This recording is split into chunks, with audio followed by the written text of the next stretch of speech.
The sky was turning copper behind the Rockies, and the air smelled like snow.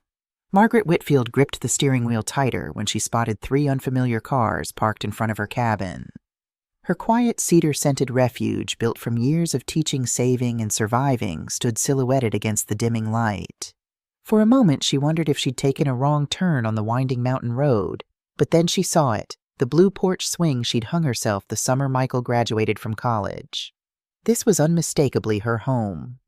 Laughter floated through the open windows. A woman's voice, sharp, high, and too familiar, carried over the mountain wind. Jessica, her daughter-in-law. Margaret froze on the gravel path, listening. The music, the clinking of glasses, the smell of barbecue.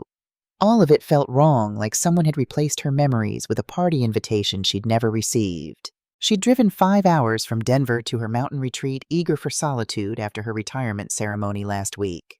40 years of shaping young minds, of grammar lessons and poetry discussions, of parent-teacher conferences and faculty meetings, all of it culminating in a plaque and a potluck in the teacher's lounge. Margaret had smiled through it all, but what she'd really wanted was this, her cabin, her books, her view of the mountains Howard had loved so much, not a house full of uninvited guests. Margaret pushed open the front door without knocking. The scent hit her first synthetic vanilla candles instead of pine and old books. Then she saw what they'd done. Her photographs were gone. The framed picture of Michael and her at the Grand Canyon, the one taken the year after Howard's death, when she'd finally found the strength to travel again. Gone.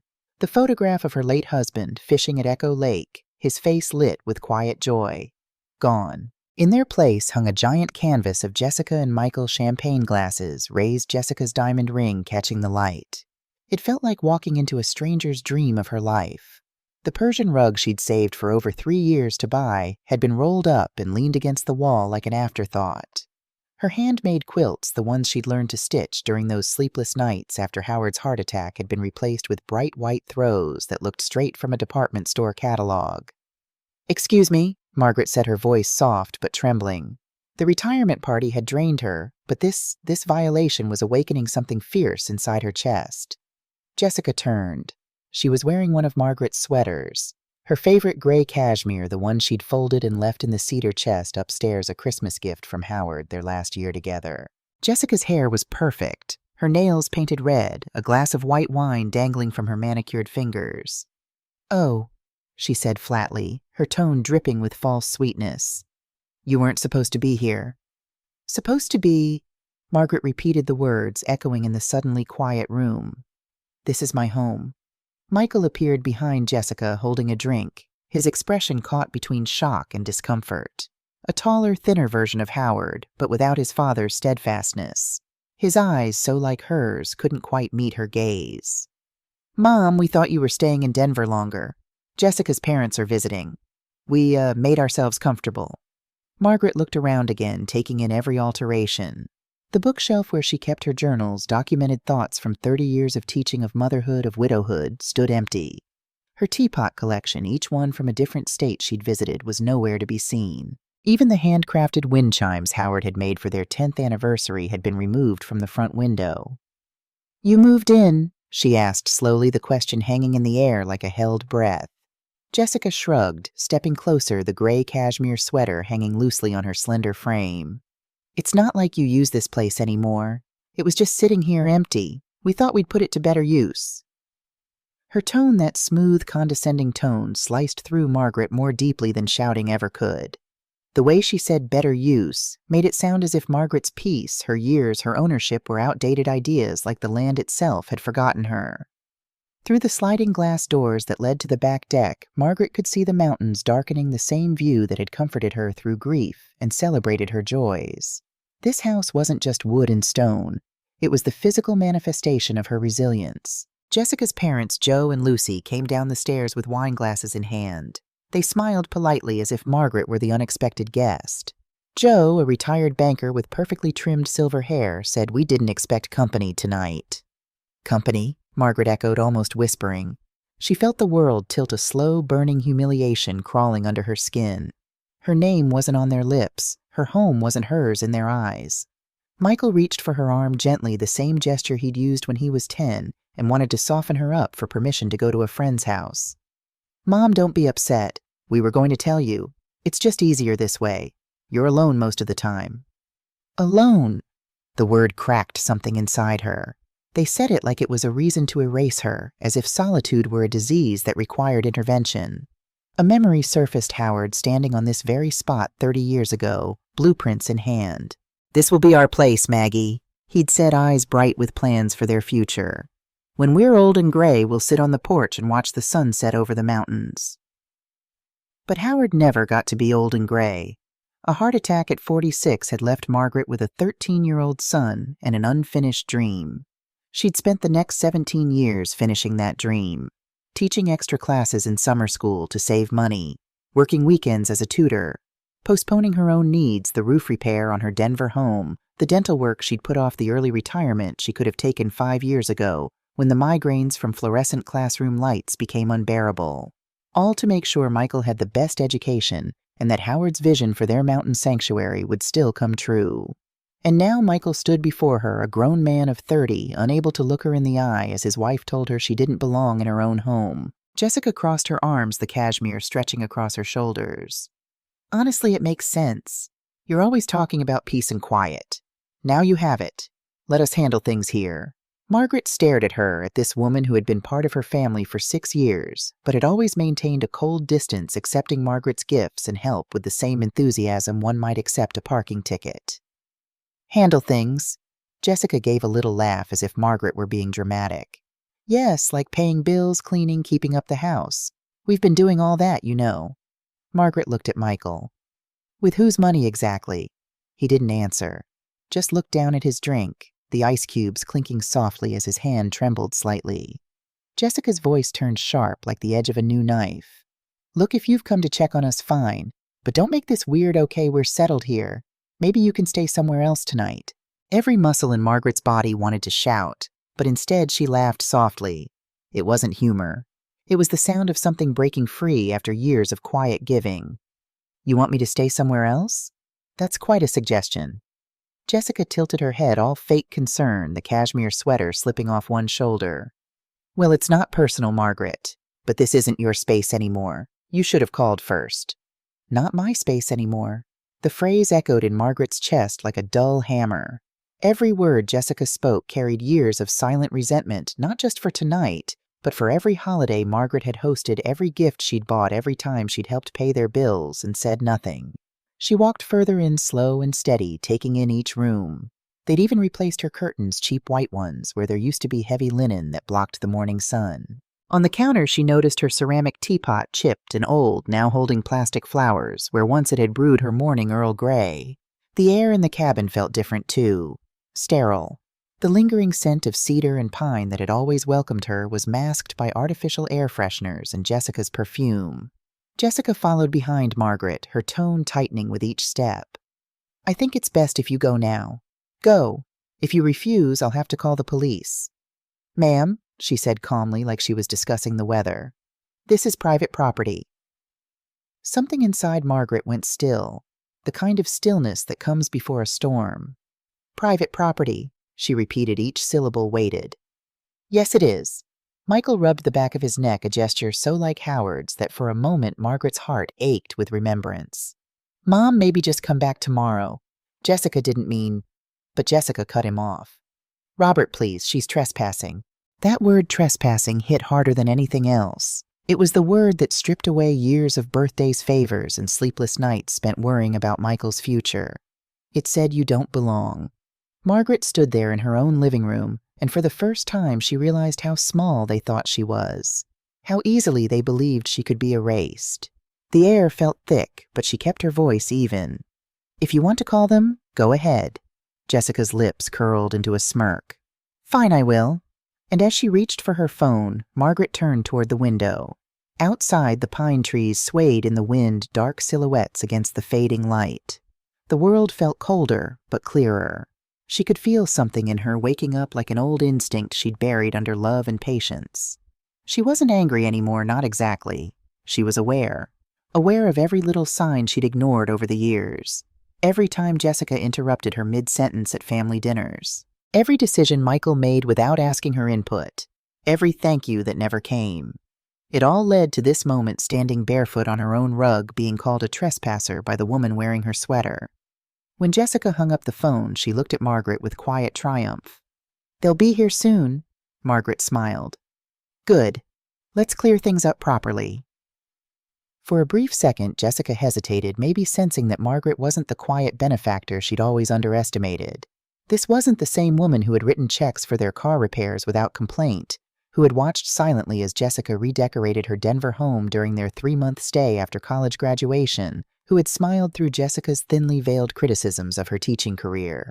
As the siren lights flickered in the distance, Margaret looked around her home one last time, not with sadness, but with resolve.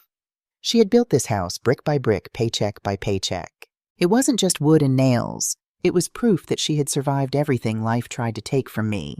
And tonight, it would remind them too. By the time the police lights flashed through the windows, the house no longer felt like hers. The air was tight with perfume and tension. Jessica stood tall near the door, holding her phone like a trophy. "Officers, thank you for coming," she said quickly when they stepped inside. "This woman broke in. She's refusing to leave." Her voice was calm, rehearsed, almost pleasant. She sounded like someone giving a report about a stranger, not her husband's mother. Margaret watched her smooth her hair, smile politely, and gesture toward her as if she were doing her civic duty. The two officers looked between them confused. One of them, a younger man with kind eyes, asked, "Ma'am, can we see some identification?" "Of course," Jessica said before Margaret could answer. "But she doesn't live here. We've been staying in this house for months." Something in Margaret twisted at the way she said "we've been staying," like Margaret was an intruder who'd wandered in from the woods. Michael stood behind Jessica, silent, his eyes fixed on the floor. Jessica's parents hovered near the stairs, whispering to each other as if waiting for a verdict. Margaret reached slowly into her bag and pulled out her driver's license along with the folder she always carried containing tax records and property documents. 40 years of teaching had instilled in her an almost religious devotion to organization. "My name is Margaret Whitfield," she said evenly, "and I do live here. In fact, I own this house." The older officer, a woman with silver streaks in her dark hair and the steady gaze of someone who'd seen every kind of family dispute, gave Margaret a measured look. "Do you have proof of that, ma'am?" "Yes," Margaret said, opening the folder. "Here's the deed signed in my name, paid off 5 years ago." She handed over the document, her hand steady despite the anger simmering just below her composed exterior. Jessica laughed, but it was forced to sound like glass breaking. "That can't be right," she said. "Michael and I take care of everything here." Margaret looked at her, feeling a strange calm rise inside. "You take care of everything. Tell me, Jessica, when did you start paying property taxes, because I don't remember signing that over?" Her words were soft, but cutting, each one landing with precision. The young officer examined the papers carefully, his expression shifting from confusion to understanding. He looked up at Margaret with quiet respect. "This document shows that Mrs. Whitfield is the legal owner." The room went silent. Jessica blinked, her confidence slipping for the first time. That must be outdated," she muttered. "We were told it was ours." "By who?" Margaret asked. Her voice was steady, but her heart was pounding. Years of being talked over, dismissed, and minimized were pushing against her ribs. Michael finally spoke. "Mom, we just thought—" "No," Margaret said, cutting him off gently. "You didn't think. You assumed. You wanted convenience and called it family." The older officer stepped forward, her badge catching the light. "Folks, it looks like there's been a misunderstanding. According to this, Ms. Whitfield owns the home. We're going to need everyone else to leave." Jessica's face hardened, her features sharp in the harsh overhead light. "You can't be serious. We have nowhere to go tonight." "That's not my problem," Margaret said. And even as she spoke, she could feel buried resentment loosening in her chest like soil after a long drought. "You told me to get out of my own house, Jessica. You called the police on me. You said I didn't belong. And now you expect kindness." Jessica turned red, the flush spreading from her neck to her cheeks. "I didn't mean it like that. You caught us off guard." "You've been living here," Margaret said, "using my things, redecorating, pretending this life was yours. Don't tell me this was a mistake." The officers exchanged glances but said nothing. They didn't have to. The truth was loud enough. Michael tried to reach for Margaret's hand, but she pulled it back. "Mom, please. he whispered. We didn't want to hurt you. Margaret looked at him, really looked at him. The same boy she once walked to school in the rain. The one she used to sew Halloween costumes for when she couldn't afford store-bought ones. The young man who'd held her hand at Howard's funeral and promised, I'll take care of you, Mom. Somewhere along the way, that promise had inverted. She had become the perpetual caregiver, and he had become accustomed to taking. You already did, she said softly, and I let you for years. Jessica grabbed her bag and stormed toward the door. This is unbelievable, she hissed. After everything we've done for you. That sentence broke something in Margaret. She felt a wave of cold disbelief wash over her. Everything you've done for me. She shook her head slowly. No, Jessica. You took from me. You took my kindness, my time, my trust, and when that wasn't enough, you took my home. The younger officer cleared his throat. Ma'am, we'll stay while they collect their things. Shouldn't take long. Margaret nodded, stepping aside. Watching them pack was like watching strangers erase themselves, each slammed drawer, each broken word from Michael, each sigh from Jessica's mother. It all fell heavy and final.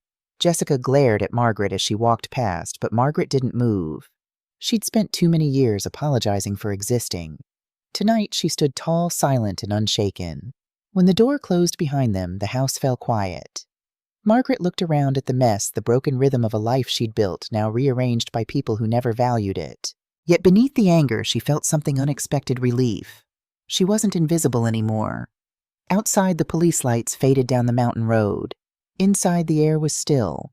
Margaret sat on the couch they'd moved, the one that used to face the fireplace, and let the quiet wrap around her like armor. They had tried to make her small. Instead, they made her remember who she was. The next morning, the sun rose over the mountains like nothing had happened, but the silence in the house felt heavier than ever. Margaret walked through every room, slowly picking up what was left of her life. A cracked mug, an empty drawer, a photo frame turned face down. Everything that once felt like home now carried their fingerprints. Yet beneath the ache, there was something new, something calm. Margaret wasn't the same woman who'd stood here the night before accused of trespassing in her own home. She was done being their provider, their safety net, their silent servant. Around noon, Michael showed up alone. He didn't knock. He just walked in, his face pale, his eyes full of guilt. Mom, he said quietly, we didn't mean for it to go that far. Jessica's just upset. You embarrassed her in front of the police. Margaret looked at him for a long time before answering, studying the face that was so much like Howard's but lacked his integrity. You think I embarrassed her? She called the police on me, Michael.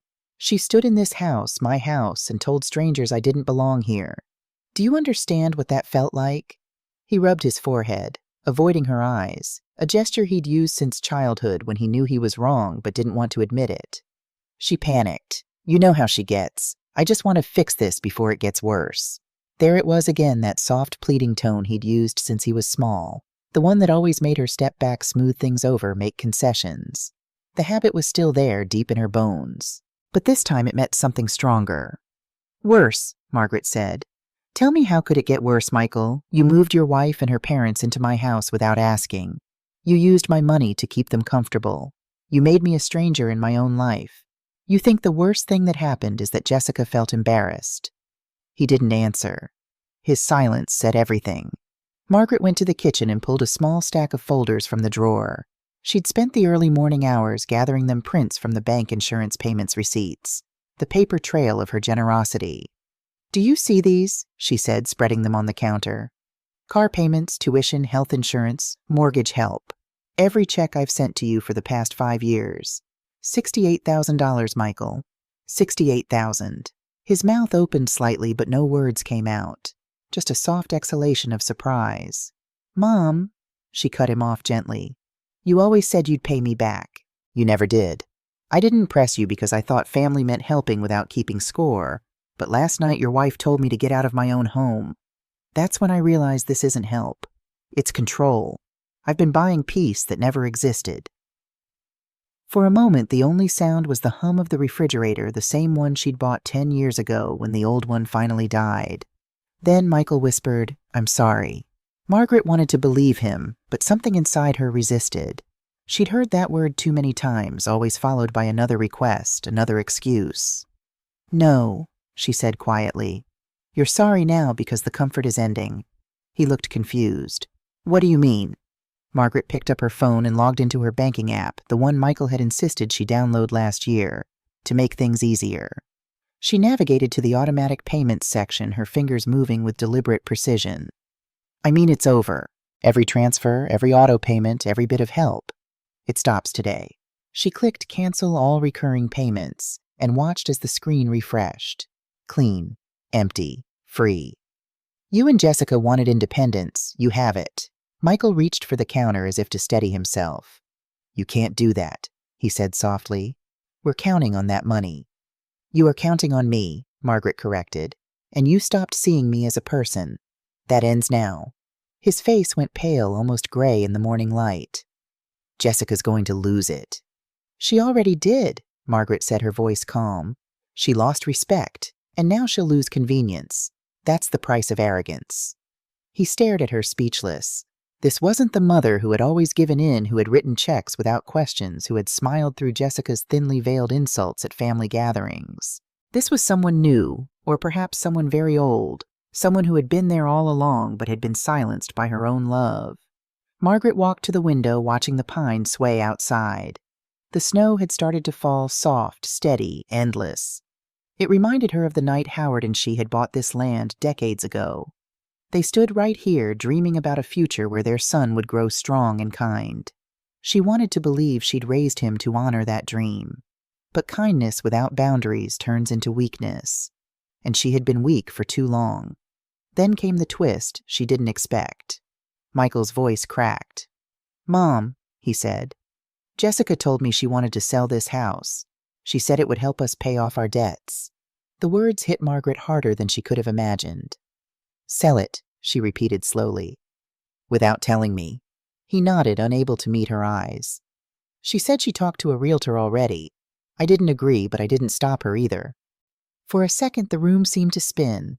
The idea that her son, the boy she once carried in her arms through a blizzard when his fever spiked to 104, had let someone plan to sell the home she built, the one she bought with decades of labor and sacrifice, felt like the final betrayal. Margaret sat down at the kitchen table and stared at the papers spread before her. Her hands were trembling, but her voice stayed calm. "You were willing to sell my home for her comfort," she said. "You didn't even warn me." His voice broke. "I didn't think she'd actually do it." Margaret looked at him, really looked at him, not as her son, but as a man who'd forgotten where he came from. "You didn't think," she said quietly. "That's the problem." He tried to reach for her again, but she stood up. "You need to go, Michael. Go home. Tell your wife she'll have to figure things out on her own. I'm done paying for your mistakes." He didn't argue this time. He just nodded, shame written across his face, and walked to the door. Before he left, he turned back. "For what it's worth, I am sorry." Then he was gone. When he left, Margaret felt the quiet settle over the cabin again. Outside, the snow was falling harder now, covering the tire tracks they'd left the night before. She made tea and sat by the fire, watching the flames move and listening to the faint sound of wind through the trees. For the first time in years, the silence didn't feel lonely. It felt clean. She could have yelled. She could have thrown those papers in his face, reminded him of every sleepless night she'd spent worrying about him, every sacrifice she'd made. But she chose silence not out of defeat, but out of strength. That night, as the snow piled higher outside, Margaret made one final call to her bank to cancel every automatic payment that carried their names. It took less than 10 minutes. When it was done, she felt lighter, freer. They had mistaken her generosity for obligation, but they were about to learn that help without respect is just another form of weakness. And hers had finally run out. Weeks passed before Margaret heard from any of them again. January settled over the mountains, wrapping her cabin in pristine stillness. Each morning she'd wake to find fresh snow dusting the windowsills, transforming the landscape into something both familiar and renewed, like herself. The first sign that her decision had made an impact came through the mail, a stack of bills that had always gone straight to her bank account, now redirected to Michael and Jessica's address. Car insurance for the luxury SUV Jessica insisted they needed. The monthly payment for Michael's graduate degree he'd never finished. The country club membership Jessica had claimed was essential for networking. credit card statements thick with restaurant charges and designer purchases. Margaret sat by the window with a cup of coffee, watching snow melt from the trees in the late morning sun. She'd replaced the cheap white curtains with the original linen ones she'd found carefully folded in a storage box, as if Jessica had known they were too valuable to discard. For the first time in years, Margaret felt no rush to fix anything for anyone else. The feeling was foreign, almost uncomfortable, like a muscle long unused suddenly being stretched. The calls started 3 weeks after she'd canceled the payments. First came the text messages, cautious inquiries disguised as casual check-ins. "How are you doing, Mom? Just wondering if you got my email about the car payment." Then the voicemails increasingly urgent. "The bank says there's an issue with the mortgage transfer. Can you call them?" Margaret let them accumulate a digital record of dependency she'd enabled for too long. Each notification made her stomach clench with a reflexive guilt, then release as she reminded herself, "This is necessary. This is right." Jessica called on a Thursday evening just as Margaret was finishing dinner. She let it go to voicemail, then listened as her daughter-in-law's voice filled the kitchen tight and clipped the false warmth gone completely. "Michael's out of work. We need a little help until he finds something. Just a few weeks." 3 days later, Jessica's tone had shifted dramatically. "It's not fair to cut us off without warning. We have bills due. Your son needs your help." Fair. That word made Margaret laugh quietly as she washed her dinner plate. They had thrown her out of her own home, called the police on her, and now fairness was the thing they wanted most. Michael tried next. His voice was softer, more desperate in the voicemail. "Mom, Jessica's doing her best. I just need a little time. I've got some interviews lined up." She could almost hear him rehearsing it, hoping to sound calm. But beneath it was fear. Fear of living without her safety net. Fear of facing Jessica's anger. Fear of standing on his own for perhaps the first time in his adult life. Margaret didn't reply. There was nothing left to say that wouldn't sound like an excuse, and she was tired of giving them comfort they hadn't earned. Even Jessica's parents called once a week into February. Lucy left a message that started polite and ended cold. "You're punishing everyone, Margaret. Families help each other." Margaret wanted to call back and tell Lucy that she'd spent years helping, that her entire life had revolved around giving until she had nothing left. But she didn't owe Lucy an explanation. They had all benefited from her silence. Now they could live with it. The cabin had become truly hers again. She'd spent January reclaiming each room, moving furniture back to where it belonged, rehanging photographs, retrieving her journals from a box in the attic where they'd been hastily stored. The process was both therapeutic and revelatory. She found items she'd thought were gone forever: Howard's fishing tackle box, Michael's kindergarten art projects, her mother's recipe cards. In February, she joined a book club in the nearby town of Evergreen. 6 women, most around her age, meeting weekly at the local library. At first, Margaret spoke little decades of making herself small hard to overcome. But by the 3rd meeting, when they discussed a novel about a woman starting over in her 60s, the words began to flow. "Sometimes I think we spend our whole lives being who other people need us to be," Margaret said quietly as they sat in a circle, snowflakes drifting past the library windows. "And then one day you look in the mirror and wonder who you actually are when no one's asking for anything." The other women nodded, a silent recognition passing between them. One of them, Barbara, a retired surgeon with silver hair and eyes that missed nothing, invited Margaret for coffee afterward. Over steaming mugs in the corner cafe, Barbara shared her own story of reclamation after her husband left her for his secretary after 30 years of marriage. "I kept his house perfect, raised his children, hosted his business dinners," Barbara said, stirring her coffee with precise movements. "Then one day he tells me I'm not exciting enough anymore. 2 months later, I sold the house, bought a motorcycle, and rode it to the Grand Canyon." Her eyes gleamed with a fierce pride that resonated deep in Margaret's chest. By March, word got around that Michael had indeed lost his job, laid off from the marketing firm where he'd worked for 3 years. Margaret heard through Barbara, whose son worked at the same company that Michael and Jessica had moved into a small apartment in town. Jessica had taken on 2 part-time jobs, and her parents were now living with them, all of them sharing a space smaller than Margaret's living room. The same people who had laughed in Margaret's kitchen, drinking her wine and sitting on her furniture, were now borrowing money from friends and arguing over bathroom schedules. Margaret didn't celebrate their hardship, but she didn't feel guilty either. It wasn't revenge, it was balance. Every once in a while, she'd think back to that night when the police stood in her living room and Jessica called her a trespasser. She remembered Jessica's confidence, the way she'd looked at Margaret like she was a problem that could be solved with a phone call. That image still burned, but it also reminded Margaret why she couldn't go back. She'd spent a lifetime keeping peace that only benefited others, peace that cost her her dignity. In April, as the snow began to melt and the first wildflowers pushed through the damp earth, Margaret received an unexpected visitor. Barbara arrived at her door with hiking boots and a determined expression. "The trails are clear enough," she announced, "and you've been cooped up all winter. We're going to Lookout Mountain." Margaret hesitated. She hadn't hiked since Howard died, but something in Barbara's no-nonsense demeanor brooked no argument. They spent 3 hours on the trail, Margaret's muscles protesting, then gradually remembering their strength. At the summit, they sat on sun-warmed rocks and looked out over the valley, the town of Evergreen, a tiny cluster of buildings far below. "Howard and I used to hike every weekend." Margaret found herself saying the words, emerging unexpectedly. "After he died, I couldn't bear it. Too many memories." Barbara nodded, passing her a water bottle. "And now?" Margaret considered the vast landscape before them, the way the light played over the distant peaks. "Now it feels like reclaiming something I gave up too easily." "Seems to me," Barbara said, her voice matter-of-fact, "that's what you're doing with your whole life." The observation was startling in its accuracy. Margaret was indeed reclaiming pieces of herself she'd surrendered first to grief, then to motherhood, then to a misguided attempt to buy love through endless giving. The hike became a weekly ritual. Each Saturday, Barbara would arrive with a new trail in mind, and Margaret would lace up the hiking boots she'd purchased after that first outing. Sometimes they talked about books or politics or their careers. Other times they hiked in companionable silence.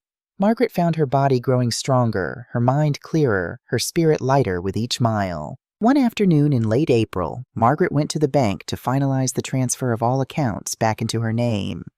The clerk, a young woman with kind eyes, looked up at Margaret after processing the paperwork. "Everything's set, Ms. Whitfield. You're the sole account holder now." Hearing those words gave Margaret a strange, quiet satisfaction. Not joy, something deeper, steadier. Ownership not just of property or money, but of her life again. The next day, she received a letter from a law firm representing Michael and Jessica. It was carefully worded, citing family financial agreements and verbal contracts, suggesting that Margaret had an obligation to continue supporting them. The letter mentioned possible legal action if the situation wasn't rectified. Margaret read it twice, then placed it carefully in her filing cabinet. Howard had always taught high school civics before his death. He would have appreciated the irony using legal threats to demand gifts. She didn't call a lawyer. She didn't need to. There was no contract, verbal or otherwise. She had simply been a mother who gave too much, and now she had stopped. A week later, Michael called. His voice cracked as he spoke. "Mom, Jessica wants to talk to you." There was noise in the background, a crying baby, maybe the television. "She says she was wrong. We both were." Margaret didn't say anything. Her silence had become her power. Michael continued the words, tumbling out faster. "She said you didn't deserve what happened. She wants to apologize." For a moment, Margaret almost softened. Old habits die hard, especially the habit of forgiveness. But then she remembered every moment she'd stood in front of Jessica, explaining, defending, excusing all, while Jessica took and took. "I appreciate the call," Margaret finally said, "but I think some lessons only work when they hurt." Michael sighed, a long, tired sound she'd never heard from him before. "We just want things to go back to normal." "There is no going back," Margaret said. "Not to that kind of normal." When she hung up, she felt something shift inside her. Not relief exactly, but closure. The silence that followed wasn't empty anymore. It was hers. May arrived, bringing with it an explosion of wildflowers across the mountainside. Margaret spent mornings on her porch, coffee in hand, watching the transformation. She still had moments when the loneliness stung, evenings when she'd glance at the phone expecting it to light up with Michael's name. But then she'd remind herself that love doesn't mean surrendering your self-respect. It means knowing when to stop allowing people to use your kindness as a cushion against reality. Barbara convinced Margaret to join the local senior center's painting class. "I can't draw a straight line," Margaret protested, but Barbara was insistent. "Neither can I. That's not the point." The point, it turned out, was community. The class was full of people rebuilding their lives after retirement, divorce, widowhood, all of them finding new ways to express themselves after decades of being defined by careers and relationships. Margaret discovered she had a talent for watercolors, not the precise, detailed landscapes that many attempted, but loose emotional interpretations of the mountains and skies. Her art teacher, a former architect named James with silver hair and laugh lines around his eyes, took a particular interest in her work. "You paint like you're having a conversation with the landscape," he told her one day, standing behind her as she worked. "Most beginners try to control everything. You let the paint speak." His words stayed with her, a metaphor for the transformation happening in her life. She was learning to let go of control to allow natural consequences to unfold without her intervention. The mountain would be the mountain regardless of her efforts to shape it. Michael would be Michael with all his flaws and strengths, whether she cushioned his falls or not. In June, the book club selected a memoir about a woman who hiked the Pacific Crest Trail alone after losing her mother. During the discussion, the topic turned to courage. "I always thought courage was about facing danger," one woman said. "Now I think it's about facing yourself." Margaret nodded. "And sometimes facing yourself means facing others who don't want you to change." After the meeting, Barbara linked her arm through Margaret's as they walked to their cars. "You know what I like about you? You're not bitter. You could be after everything, but you're not. You're just clear." The observation caught Margaret by surprise. She'd spent so many hours worried that her actions were vengeful, that her boundaries were really just punishment in disguise. But Barbara was right. She didn't hate Jessica or Michael. She simply saw them clearly now without the distorting lens of desperate maternal love. And she saw herself clearly too, not as an endless resource to be tapped, but as a woman with her own needs, dreams, and limits. Late June brought an unexpected development. Margaret received a call from her former principal at the high school, where she'd taught for 40 years. "We're in a bind," he explained. "Our AP English summer school teacher had emergency surgery. We need someone for 6 weeks. The students are bright motivated. It would be a lifeline for us." Her first instinct was to refuse. She'd closed that chapter of her life, hadn't she? But as the principal continued describing the program, something stirred in Margaret, the old passion for literature, for opening young minds to the power of words. "I'll think about it," she said, surprising herself. That evening, she called Barbara, who listened without interruption, then said simply, "You miss teaching." It wasn't a question, and Margaret didn't treat it as one. "I do. I miss the connection. The moment when a student really sees what an author is doing. That light in their eyes." "Then do it," Barbara said. "It's not going backward if you're choosing it freely." The next morning, Margaret called the principal and accepted the position. Summer school would run from early July through mid-August, 3 hours each weekday morning. Enough to reconnect with the profession she loved, but not so much that it would consume her newly independent life. The decision energized her. She spent the following week pulling her teaching materials from storage, reviewing curriculum, making notes. For the first time in months, she wasn't thinking about Michael or Jessica or the void their absence had created. She was thinking about Austen and Hemingway and Toni Morrison, about essay structures and discussion questions and the beautiful complexity of language. On the last weekend of June, Margaret and Barbara hiked to a secluded lake high in the mountains. The day was perfect, clear blue sky, gentle breeze temperatures in the 70s. They ate lunch on a rocky outcropping, feet dangling above the crystal clear water. "I thought my life was over," Margaret said suddenly. "After that night with the police, I thought I'd lost everything that mattered." Barbara unwrapped an apple, the sound crisp in the mountain air. "And now I realize I was measuring everything wrong. I was counting what I gave, not what I had." She gestured to the expansive view before them. "This matters. My work matters. This friendship matters." Barbara smiled, the sun catching the silver in her hair. "You matter. That's the thing you left out." Margaret nodded slowly. "I'm still learning that part." July brought the beginning of summer school, and with it, a renewal of purpose. The classroom felt like home. The familiar smell of chalk and books, the expectant faces of students, the rhythm of discussion and analysis. Margaret found herself looking forward to each day, preparing her lessons with the enthusiasm she hadn't felt in years. Her students, 16 high school juniors and seniors preparing for advanced placement exams, responded to her experience and passion. They hadn't expected a 70-year-old retired teacher to understand their perspectives, But Margaret surprised them with her willingness to listen, to adapt to see literature through their eyes, while guiding them to deeper insights. One morning, as she discussed Their Eyes Were Watching God with the class, a quiet girl in the back row raised her hand. "Ms. Whitfield, do you think it's ever too late to find your voice like Janie did?" The question resonated through Margaret like a bell. "No," she said without hesitation. "I think finding your voice can happen at any age. Sometimes it takes a lifetime of experiences before you know what you truly want to say." The girl nodded, satisfied, and Margaret caught a glimpse of herself in the classroom window, straight-backed, animated, fully present. Not a shadow of the woman who had sat silently while Jessica claimed her home, not a trace of the mother who had written checks to buy her son's affection. July stretched into August. The summer school program was drawing to a close, the students preparing for their final projects. Margaret had grown particularly fond of Emma, the quiet girl who had asked about finding one's voice. She showed remarkable insight in her essays, drawing connections between literature and life that suggested wisdom beyond her 17 years. After class one day, Emma lingered, clutching her copy of The Awakening by Kate Chopin. "Ms. Whitfield, can I ask you something personal?" Margaret nodded, sitting at the edge of her desk. "Of course. My mom always says that a woman's job is to hold the family together no matter what, that we should be the ones who compromise. But in all these books we've read that just leads to women disappearing, losing themselves." Emma's eyes, serious behind round glasses, searched Margaret's face. "Is there a way to love people without disappearing?" The question struck at the very heart of Margaret's journey.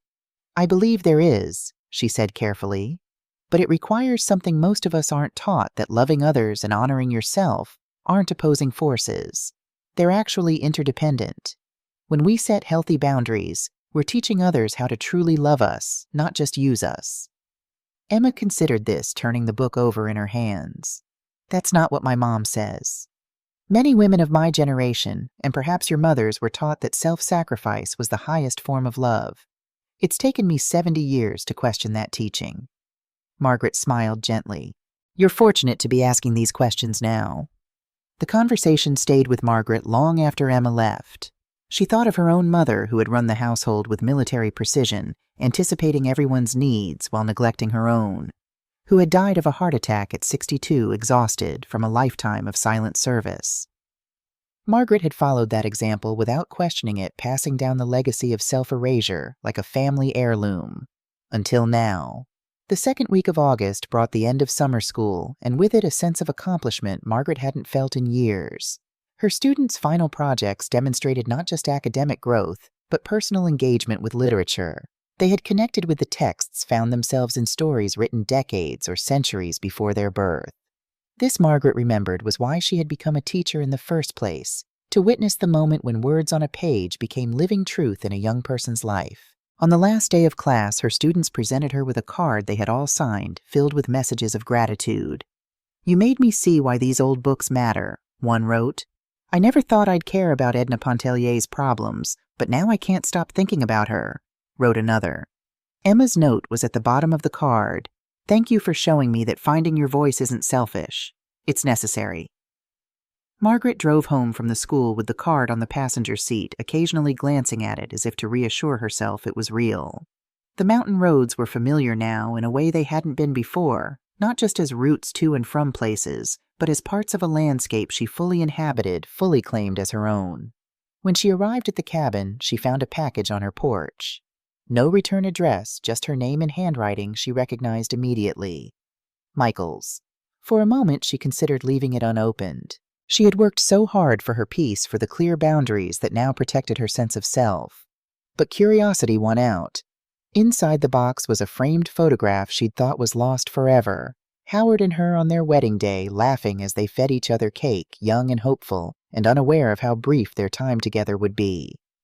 Margaret had searched for this photo after reclaiming the cabin, certain Jessica must have thrown it away in her redecoration frenzy.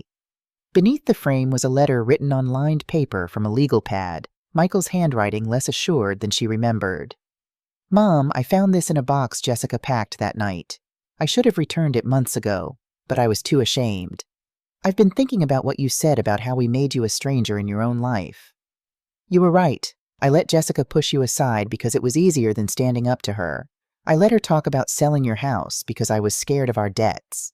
I took your money without gratitude because I'd convinced myself I deserved it. I'm not asking for forgiveness. I'm not asking for anything.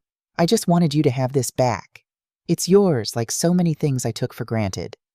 Margaret set the photo on her mantel next to the one of Michael's high school graduation. 2 moments from a shared past bridges to a different future than the one she'd imagined. Not estrangement, perhaps, but not the enmeshed codependence they'd had before. Something healthier if they could build it, if they were both willing to try. That evening, she sat on her porch watching the sunset paint the mountains gold and purple. The air was warm, fragrant with pine and late summer flowers. In 2 days, she and Barbara were leaving for a weekend hiking trip to Maroon Bells.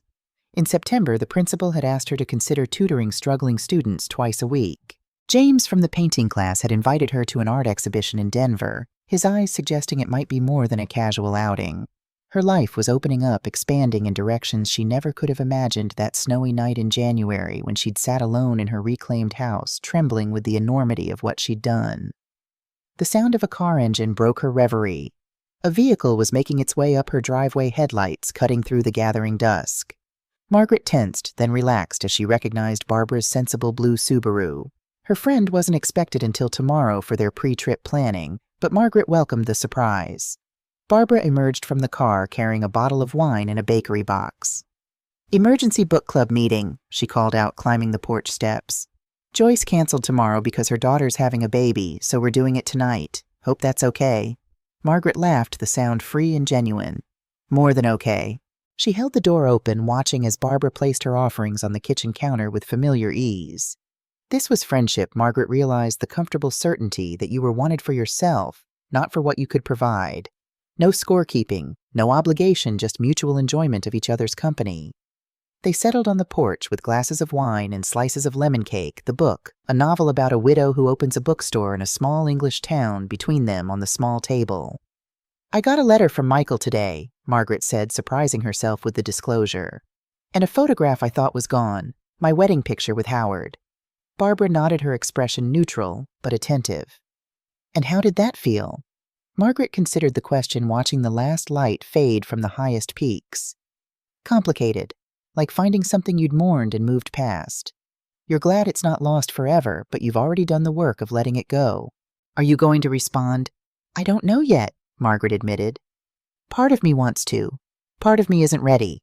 Barbara took a sip of wine. "There's no rush. The right answer will reveal itself when you're ready to hear it."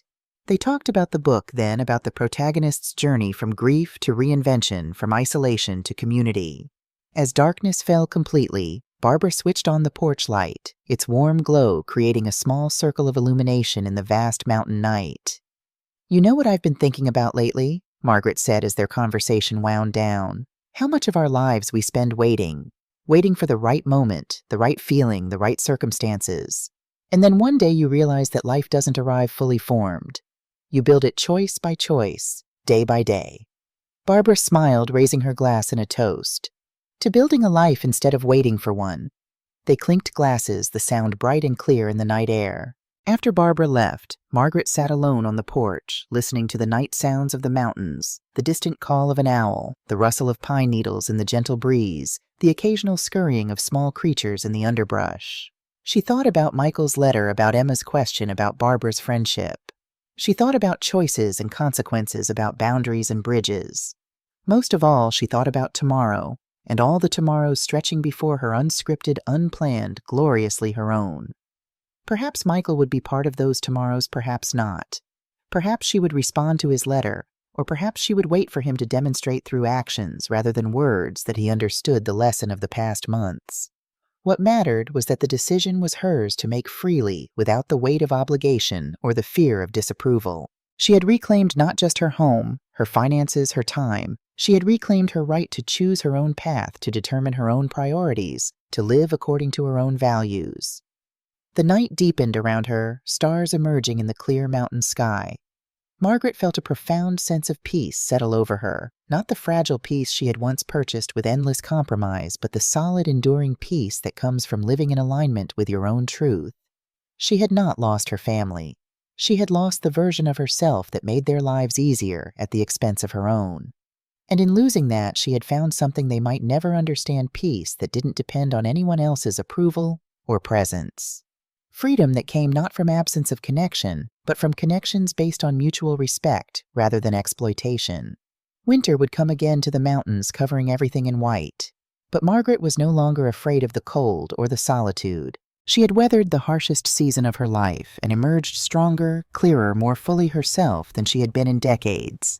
Tomorrow she would call Emma's mother and suggest coffee mother to mother woman to woman. Perhaps she could offer a different perspective, a living example of how setting boundaries could be an act of love, not just for oneself, but for everyone involved. Perhaps not, but the attempt itself mattered. For now, though, Margaret simply sat in the present moment, fully inhabiting her life, her choices, her power. The mountain night embraced her vast and peaceful and utterly indifferent to human drama. The stars wheeled overhead, ancient light traveling across impossible distances. And Margaret Whitfield, 70 years old and newly born, breathed it all in: the beauty, the possibility, the precious gift of a life reclaimed. Autumn came to the mountains with a painter's palette, gold aspen leaves trembling in the breeze, burnished red oak, the deep evergreen of pine and spruce, standing steadfast against the changing season. Margaret watched the transformation from her porch, each morning coffee mug warming her hands against the growing chill. The rhythms of the natural world had become her companions, their constancy a comfort after a year of upheaval.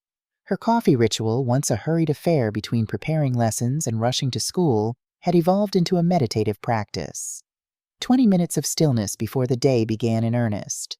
Sometimes Barbara joined her, the two women sitting in companionable silence as dawn broke over the eastern peaks. Other mornings like this one, Margaret savored the solitude, watching a pair of ravens soar across the valley, their wings dark brushstrokes against the lightening sky. The hiking trip to Maroon Bells had been transformative. 3 days of challenging trails, breathtaking vistas, and evenings spent in deep conversation around a campfire. Margaret had returned with aching muscles, dozens of photographs, and a profound sense of accomplishment. At 70, she had climbed mountains that would have intimidated her younger self. Her body, once seen primarily as a vehicle for service to others, had revealed itself as strong, capable, worthy of care and pride. September had brought a new rhythm to her days.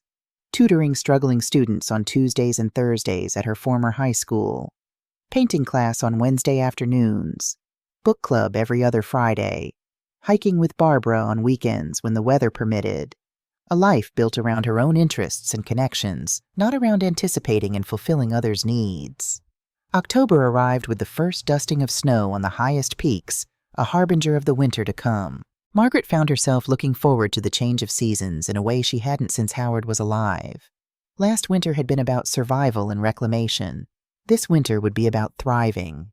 She hadn't responded to Michael's letter. Not yet. The photograph of her wedding day had been carefully placed on the mantel, a bridge between past and present, but the words to cross that bridge hadn't come. She'd started a dozen responses over the weeks, some angry, some forgiving, some detached. None felt right. The truth was more complex than language could easily capture. Emma's mother had accepted Margaret's invitation for coffee. Their conversation had been cautious at first, 2 generations of women with different notions of duty and fulfillment. But as Margaret shared her story not as a cautionary tale, but as one woman's journey towards self-reclamation, something had shifted. By their 3rd meeting, Lisa was confiding her own struggles with a demanding husband and disrespectful teenagers, her own forgotten dreams of going back to school. "I always thought putting myself last made me a good mother," Lisa had admitted, turning her coffee mug between her palms. "But Emma's different since taking your class, more confident, more clear about what she wants. Made me wonder what I've been teaching her all these years." Margaret had reached across the table, then covering Lisa's restless hands with her own. "We teach what we know, but we can learn something new." The tutoring sessions at school had expanded from 2 to 4 days a week. Word had spread about the retired AP English teacher who could make Shakespeare accessible and essay writing less intimidating. Students who had been failing were now passing. Some were even thriving. Principal Davis had approached her after a particularly successful session with a struggling senior. "The transformation in these kids is remarkable, Margaret. They connect with you in a way they don't with younger teachers." His eyes had crinkled with a knowing smile. "I don't suppose you'd consider coming back part-time next semester." We have a section of senior English that needs someone with your expertise. The offer had been unexpected. Margaret had believed her teaching career was definitively closed, a chapter completed. Yet here was a door reopening not as obligation, but as opportunity. "Let me think about it," she'd replied, surprised by the flutter of excitement in her chest. On a crisp mid-October afternoon, Margaret drove to Denver for the art exhibition James had invited her to. The drive felt symbolic, descending from her mountain refuge back into the wider world, choosing engagement over isolation. James met her outside the gallery, his silver hair catching the autumn sunlight, his smile warm and slightly nervous. The exhibition featured landscape photography by a local artist who had documented the changing seasons in the Colorado high country. James led Margaret through the gallery, his commentary insightful without being pretentious. They lingered before a photograph of aspens in autumn, their golden leaves luminous against a backdrop of dark pine. "Reminds me of the view from your porch," James said, standing close enough that Margaret could smell his aftershave, something subtle with notes of cedar. "Similar," Margaret agreed. "But this is Gunnison National Forest. The aspens grow differently there, more clustered." She surprised herself with the observation, this new knowledge of her environment that had come from months of mindful attention. They had dinner afterward at a small Italian restaurant, the kind of place where conversations weren't interrupted by overeager servers or background music. James spoke about his 20-year career as an architect before retiring to pursue his passion for painting. Margaret shared stories from her teaching career, her summer hiking adventures, the book she was currently reading. "And your family?" James asked as they shared a tiramisu. "You mentioned a son." The question hung in the air, unavoidable. Margaret set down her fork, considering her response. This man across from her knew nothing of the pain and betrayal of the past year. He saw her only as she was now confident, engaged, passionate about her interests. To explain Michael and Jessica would mean revisiting a version of herself she'd left behind. "My son Michael lives in town with his wife," she said finally. "We're finding our way back to each other after some difficult times." James nodded, his expression revealing he understood there was more to the story but wouldn't press. "Families are complicated. My daughter didn't speak to me for 3 years after my divorce from her mother. Now we have dinner once a month. Not what we had, but something new we're building together." His understanding loosened something in Margaret's chest. They finished dinner talking about safer topics, books they'd loved, places they hoped to visit, the best trail for viewing the aspens before they lost their leaves. When James walked her to her car, his hand brushed hers briefly before he stepped back, respecting her space. "I'd like to do this again," he said, his voice holding a question. Margaret smiled, surprising herself with how natural it felt. "I'd like that too." The drive back to the cabin was different from the drive down, darker the road, less familiar in the night. But Margaret felt a strange exhilaration as she navigated the winding mountain highway. At 70, she was having what could only be described as a first date. Not a replacement for Howard. Nothing could replace those years of deep partnership, but something entirely new. A connection based on who she was now, not who she had been at 22 when she'd married. As she rounded the final curve before her driveway, Margaret's headlights swept across something unexpected, a car parked in front of her cabin.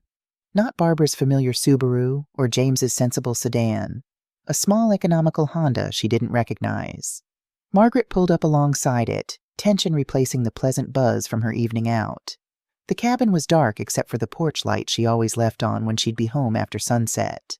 No signs of forced entry or disturbance. Just the unknown car and the feeling that someone was waiting. She sat for a moment, keys in hand, considering her options. Call the police. Call Barbara. But before she could decide, the cabin door opened, spilling warm light onto the porch. A figure stepped out, a woman's silhouette, slender and hesitant. Jessica. Margaret's breath caught. Of all the scenarios she'd imagined for eventually reconnecting with her son and daughter-in-law, finding Jessica waiting alone at her cabin had never been one of them. Gathering her resolve, Margaret stepped out of her car and walked toward the porch. Jessica remained in the doorway, her posture uncharacteristically uncertain. Gone was the designer clothing, the perfect hair, the manicure. This Jessica wore jeans and a simple sweater, her own, not Margaret's. Her hair was pulled back in a practical ponytail, her face devoid of makeup. "I used the spare key under the blue pot," Jessica said as Margaret approached. "I hope that's okay. I should have called first." Margaret stopped at the bottom of the porch steps, maintaining the physical distance that mirrored the emotional gap between them. "Why are you here, Jessica?" Jessica's hands twisted together, a nervous gesture Margaret had never seen from her typically composed daughter-in-law. "I needed to see you, to say things face to face." She stepped back from the doorway. "Please, just a few minutes." The night air had grown cold, the temperature dropping rapidly as it often did in the mountains after sunset. Margaret climbed the steps, not out of acquiescence, but practical necessity. Inside, she found the cabin unchanged, no signs of Jessica attempting to reclaim or rearrange anything. A small mercy. Jessica remained standing as if unsure of her right to sit. "You look different," she said after a moment. "Good different." Margaret hung her coat on the hook by the door, buying time as she considered how to respond. "I am different." The silence stretched between them, taut with unspoken recriminations and explanations. Finally, Jessica broke it.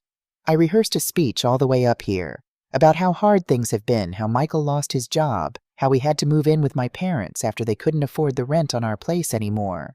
Her laugh held no humor. "But that's not why I came." Margaret waited, neither encouraging nor discouraging. This was Jessica's show. She would not make it easier. "I came because I need to tell you I was wrong. Not just about that night when the police came. About everything." Jessica's voice cracked slightly. "I've spent years resenting you, convincing myself you were trying to control Michael to make him choose between us. I told myself that taking over this cabin was justified because you owed us, that we deserved it." The admission hung in the air, raw and unexpected. "What changed?" Margaret asked, genuinely curious about what could have transformed the entitled woman who had once worn her sweater and called the police on her. Jessica's eyes, hazel and sharp, so unlike Michael's warm brown gaze, met Margaret's directly for perhaps the first time since they'd known each other. "Everything changed. When you stopped helping us, I had to get 2 jobs. Retail during the day, waitressing at night. I'd never worked in service before. Never had people talk down to me, treat me like I was invisible." She glanced away, then back. "Made me think about how I treated you?" Margaret felt a complex emotion rise in her chest, not quite satisfaction, not quite vindication, but something adjacent. "It's hard to be invisible," she acknowledged. "Michael's different, too. He's working construction now. Comes home exhausted, but there's something, I don't know, solid about him that wasn't there before." Jessica hesitated. "He wanted to come tonight, but I asked him not to. This needed to be from me." Outside, the wind picked up whistling around the eaves of the cabin, a sound Margaret had come to love the voice of her mountain home speaking to her through the seasons. "Would you like some tea?" She offered a small concession to civility, not reconciliation. Jessica nodded, visibly relieved at the momentary reprieve from the intensity of their conversation. Margaret moved to the kitchen, filled the kettle, the same one Jessica had once used as a vase for fake flowers, and set it on the stove. The familiar routine gave her hands something to do while her mind processed this unexpected development. When she returned with 2 mugs of chamomile tea, Jessica had finally seated herself on the edge of the sofa, not claiming space, but accepting the temporary invitation to stay. "I don't expect forgiveness," Jessica said, accepting the mug with a murmured thanks. "I wouldn't forgive me either. But I needed you to know that I understand now. What I took from you wasn't just things or money or space. It was dignity." The word landed precisely. Dignity. The thing Margaret had reclaimed these past months, step by step, choice by choice. "I brought something," Jessica continued, reaching for her bag. "I found it when we were packing to move out of our apartment last month." She withdrew a small, worn leather book with faded gold lettering on the spine. "Your journal from the year Michael was born. It was mixed in with some of his baby things in a box we never unpacked from our last move." Margaret took the journal with hands that suddenly trembled. She'd thought it lost decades ago during a move from one Denver apartment to another before the cabin was built. The sight of her younger self's handwriting on those pages, hopes and fears and the overwhelming love for a newborn Michael, all recorded during late-night feedings and stolen moments of reflection, brought a lump to her throat. "Thank you." She said the words inadequate but sincere. Jessica nodded, setting down her tea. "I should go. It's getting late and the drive back to town is dark." She stood gathering her coat and bag. "I don't expect things to go back to how they were. I just needed you to know that I see it now what I did. Who I was." As Jessica moved toward the door, Margaret felt the weight of a decision pressing on her. The past couldn't be undone. The hurt couldn't be erased. But perhaps there was a different way forward than the complete estrangement of recent months, or the unhealthy enmeshment of before. "Jessica," she said, her voice steady, "next time call first, but you're welcome to visit. You and Michael both." The offer wasn't forgiveness, not yet, but it was an opening, a possibility. Jessica's eyes widened slightly, then filled with tears, she quickly blinked away. "Thank you." She hesitated at the threshold. "He misses you. We both do in different ways."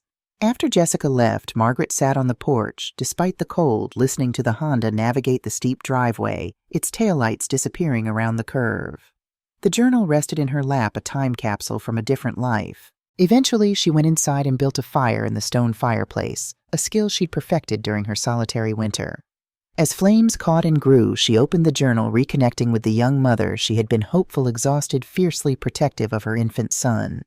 The woman who wrote those pages could never have imagined the journey ahead, the loss of Howard, the decades of teaching, the betrayal by that same beloved son, the reclamation of self that would follow. Margaret read until midnight, tears sometimes slipping down her cheeks, occasional laughter bubbling up at a particularly vivid memory recorded in her younger self's more formal prose. The final entry, written on Michael's first birthday, contained a promise: "I will teach him to be kind. I will teach him to be strong. I will teach him to stand on his own." She closed the book gently.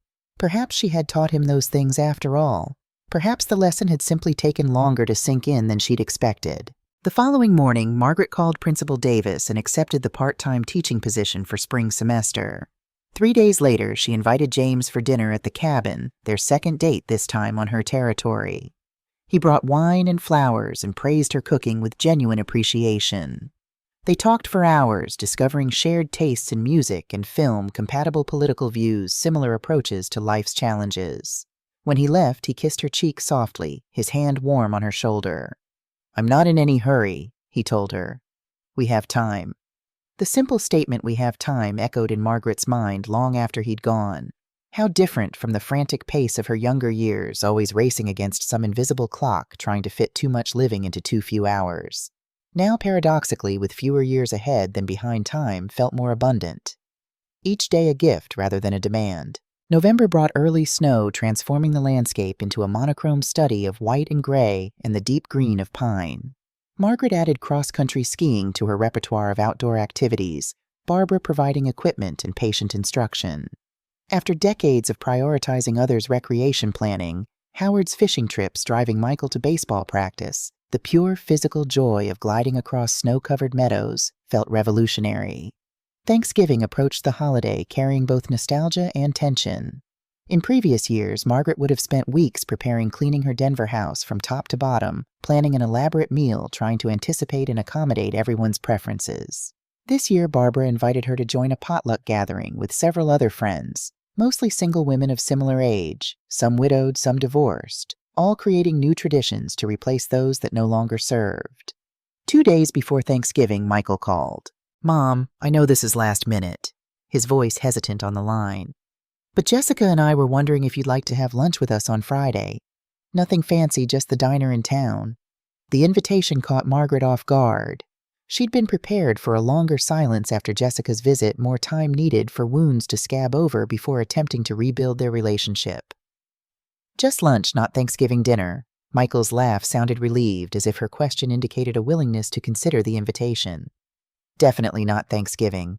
Too much pressure. We're having a quiet day at home, and I'm guessing you have plans." A pause. "Jessica told me about her visit. Said you two talked. That you might be open to something new between us." "Something new!" Margaret repeated the phrase, capturing exactly what might be possible. Not restoration of what was, but creation of what could be. "Yes. Lunch on Friday would be nice." After they agreed on a time, Michael added quietly, "I've been seeing someone. A therapist, I mean. Trying to understand why I let things get so bad between us. Why I stood by while Jessica treated you that way." The admission surprised Margaret. Michael had always scorned therapy as paying someone to listen to your problems, when she'd suggested it after Howard's death. "Is it helping?" "Yeah, it is. Makes me see patterns I couldn't see before." He hesitated. Dad leaving so early, I think it made me afraid of doing things on my own, of standing up, of risking disapproval. The insight pierced Margaret with its accuracy. Howard's death had created a void neither of them had fully acknowledged or healed from. She'd tried to be both parents compensating for Howard's absence by giving Michael everything demanding little in return.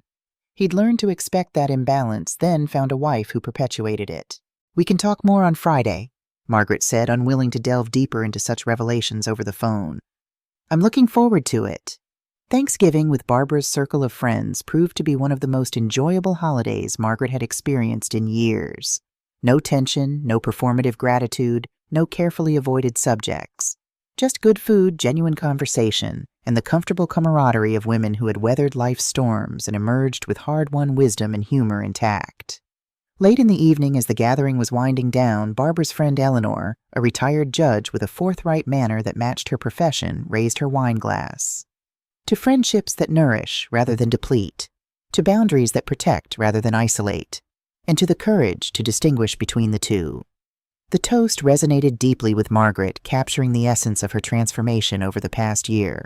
As she drove back to her cabin under a sky brilliant with stars, she felt a profound sense of gratitude, not the obligatory thankfulness of holidays past, but a genuine appreciation for the life she had created out of the wreckage of betrayal.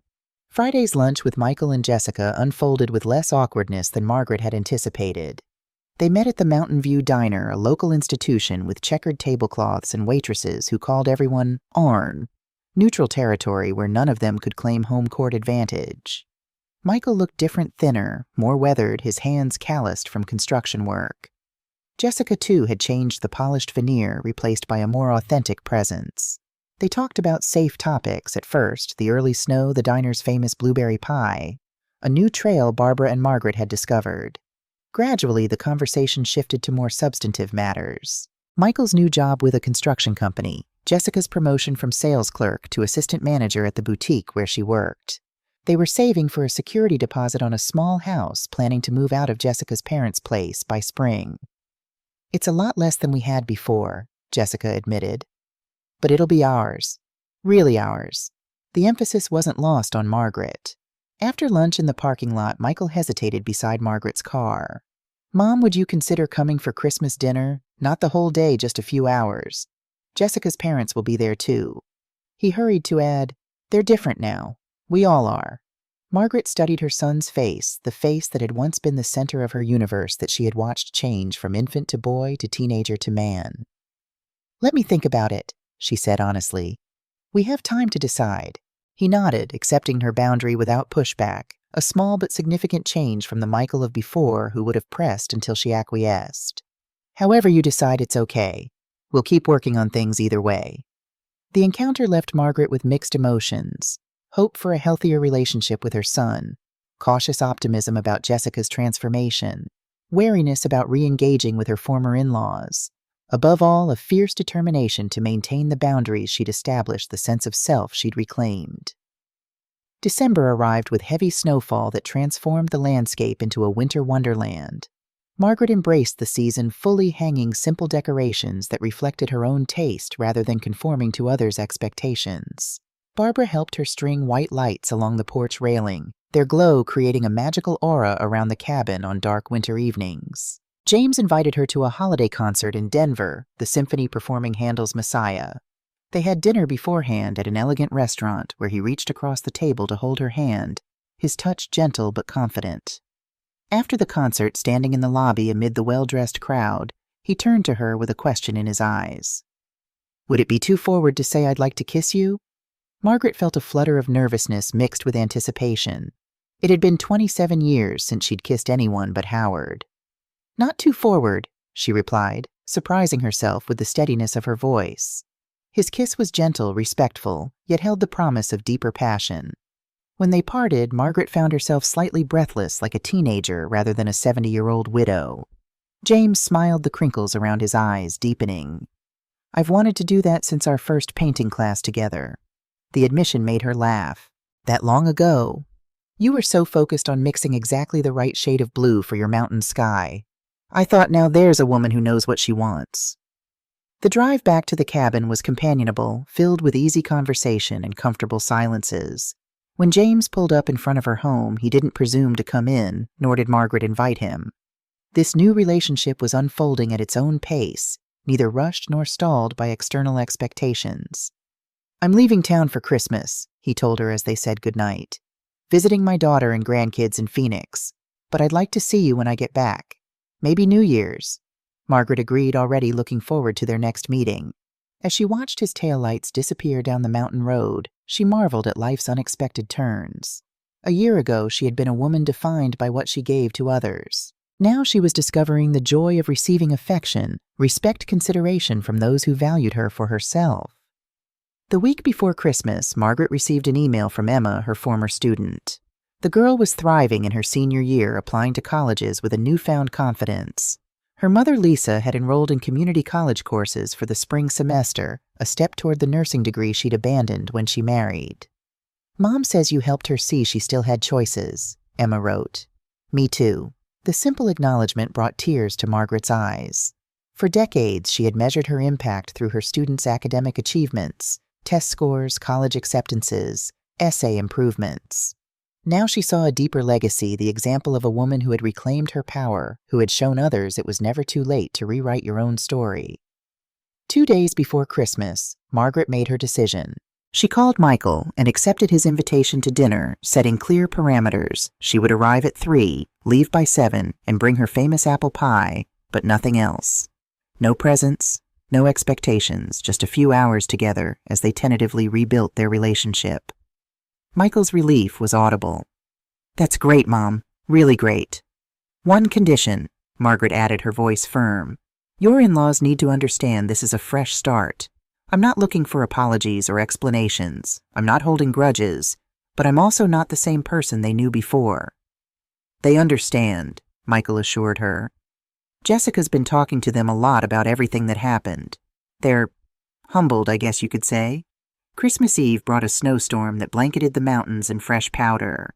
Margaret spent the day baking her apple pie and finishing a watercolor painting she'd been working on, a gift for Barbara, capturing the view from their favorite hiking spot. In the evening, she attended a candlelight service at the small non-denominational church in town, sitting beside Barbara in a pew near the back. As voices raised in familiar carols filled the simple sanctuary, Margaret reflected on the year's journey. She had lost what she thought was irreplaceable, her role as the ever-giving mother, the center of her son's life, the silent supporter of a family system built on her constant sacrifice. In that loss, she had found something precious herself: her voice, her right to exist for her own sake, rather than as an accessory to others' lives. Christmas Day dawned clear and cold, sunlight sparkling on new snow. Margaret savored her morning coffee ritual, watching the sunrise paint the white landscape in shades of pink and gold. She spoke briefly with James, wishing him a happy holiday with his daughter's family. Barbara called to confirm their plans for an evening movie marathon at her house after Margaret's dinner with Michael. At precisely 3 o'clock, Margaret arrived at Jessica's parents' modest home on the outskirts of town, apple pie in hand. Michael met her at the door, his smile genuine if slightly nervous. The house smelled of turkey and pine, a Christmas tree twinkling in the corner of the living room. Jessica emerged from the kitchen, drying her hands on a towel, her greeting warm but not effusive. "Merry Christmas, Margaret. Thanks for coming." Joe and Lucy, less confident than Margaret had ever seen them, offered cautious hellos from the sofa. The dynamic was utterly transformed from the night they had stood in her cabin, treating her as an intruder in her own home. Dinner was surprisingly pleasant. The conversation remained light, no deep discussions of the past year's estrangement, no probing into Margaret's evolving relationship with James, no mentions of financial struggles or resentments. Just shared updates on work, comments on the meal, observations about the winter weather. A truce, not yet a peace treaty. When Margaret rose to leave at 7, Michael walked her to her car. "Thanks for coming, Mom. It meant a lot." Margaret studied her son in the porch light, the boy she had raised, the man he was becoming. "It was a good start, Michael." He nodded, understanding the qualification. "I'm trying to be someone you can be proud of again." "I've always been proud of you," Margaret said, the words rising from a place of truth rather than obligation. "But I'm learning to be proud of myself too. That's the difference." Michael's eyes, Howard's eyes, really filled with sudden tears. I see that. I really do. As she drove to Barbara's for their planned evening of classic films and popcorn, Margaret felt a curious lightness. The dinner hadn't been perfect. The relationship wasn't healed. But there had been authenticity in their interaction, a mutual acknowledgement that what had broken couldn't be glued back together in the same shape. Something new would have to be built instead, brick by careful brick. Barbara greeted her with a glass of wine and concerned scrutiny. How is it truth, not politeness? Margaret settled into Barbara's comfortable sofa, kicking off her shoes. Surprisingly okay. Different, like we're all performing new roles in a familiar play. Barbara nodded sagely. The question is whether the new roles stick when the audience leaves. Time will tell, Margaret replied, accepting the bowl of popcorn Barbara offered. But I'm not the audience anymore. I'm the critic with the power to leave the theater if the performance doesn't satisfy. They laughed together, then turned their attention to the first film of their marathon, It's a Wonderful Life, a classic neither had watched in years. As the story of George Bailey unfolded, Margaret found herself moved by its central message. Each life touches countless others, often in ways we never fully comprehend. She thought about Emma and Lisa, whose paths had shifted because of her example. About her former students now reading her favorite books to their own children. About Howard, whose love had shaped her even decades after his death. About Michael finding his way toward authentic adulthood through the painful consequences of his choices. About Barbara and James, new friendships blooming in life's winter season. Most of all, she thought about herself, the self she had nearly lost in the endless giving that had defined her for so many years. The self she had reclaimed step by determined step, choice by brave choice. The week between Christmas and New Year's passed in quiet contentment. Margaret worked on a new painting, read by the fire, took long walks in the snowy woods, and enjoyed the peaceful solitude of her mountain home. James called daily from Phoenix, their conversations growing deeper, more intimate, as they shared childhood memories, professional disappointments, hopes for the future. New Year's Eve arrived crisp and clear, stars brilliant in the mountain sky. James returned from Phoenix that morning, arriving at Margaret's cabin in the late afternoon with a bottle of champagne and a small wrapped package. I know we said no gifts, he acknowledged with a slightly sheepish smile. But this isn't really a Christmas present. More of a possibility. Margaret opened it cautiously, a beautiful leather-bound sketchbook with handmade paper and a set of professional-grade travel watercolors. For our trip, James explained. If you decide you want to go. She looked at him quizzically. What trip, Em? I'm going to Santa Fe in March for a painting workshop. 2 weeks of instruction from artists I've admired for years. His eyes held both hope and respect for her autonomy. I'd love for you to join me. Separate rooms, he added quickly. No pressure. Just thought it might be something you'd enjoy too. The invitation both to travel together and to maintain her own space touched Margaret deeply. Here was a man who saw her as a whole person with her own desires and boundaries, not an extension of himself or a support system for his needs. I'd like that, she said simply. Thank you. They prepared dinner together, moving around her kitchen with the easy coordination of dancers learning each other's rhythms. Afterward, they sat on the porch, despite the cold, bundled in blankets, watching the stars and sipping champagne as midnight approached. Any resolutions for the new year? James asked, his voice soft in the winter stillness. Margaret considered the question, thinking back over the extraordinary journey of the past 12 months. Not resolutions exactly, more like intentions. To keep building this life I've created. To maintain my boundaries without becoming walled off. To forgive without forgetting the lessons learned. James nodded thoughtfully. Those sound like intentions worth holding. As midnight approached, they counted down the final seconds of the old year together. When the clock struck 12, James leaned over and kissed her more deeply than their first kiss in Denver, a promise rather than a question. Happy New Year, Margaret, he whispered against her lips. Happy New Year, James, she replied, allowing herself to feel the full measure of this unexpected joy. Later, after James had gone home and Margaret prepared for bed, she stood at her bedroom window looking out at the moonlit landscape. Snow-covered mountains gleamed silver under the night sky, eternal and changeless, yet constantly being reshaped by wind and weather, by time itself. Margaret thought about the word reclamation that had defined her journey. To reclaim isn't just to take back what was lost. It's to transform it into something new, something that honors the past without being imprisoned by it. The land reclaimed after a forest fire doesn't return to exactly what it was before it becomes something different, often more diverse, more resilient. So too with her life. The betrayal by Michael and Jessica had burned away illusions she'd harbored for decades, that sacrifice equals love, that boundaries equal selfishness, that her worth depended on what she gave rather than who she was. From those ashes, a new self had emerged, stronger, clearer, more authentically herself than she'd been in years. As she turned from the window toward her bed, Margaret caught a glimpse of her reflection in the mirror, silver hairlines etching the story of 70 years around her eyes and mouth, shoulders straight with hard-won dignity. Not young but vital, not perfect but whole. Spring would come again to the mountains, bringing wildflowers and bird songs and new beginnings. She would teach her senior English class, continue her painting, deepen her friendship with Barbara, explore her relationship with James, rebuild cautious connections with Michael and Jessica. She would hike new trails, read new books, plant a garden, perhaps even travel to places she'd always dreamed of seeing. But for now, in this quiet moment between years, Margaret Whitfield simply savored the profound peace that comes from living in alignment with your deepest truth. She had not lost her family. She had lost the version of herself that made their lives easier at the expense of her own. And in losing that, she had found the most precious gift of all herself, complete and sufficient, neither defined by others' needs, nor diminished by their expectations. The mountain night embraced her vast and peaceful, and utterly indifferent to human drama. The stars wheeled overhead ancient light, traveling across impossible distances. And Margaret, 70 years old and newly born, breathed it all in, the beauty, the possibility, the precious gift of a life reclaimed.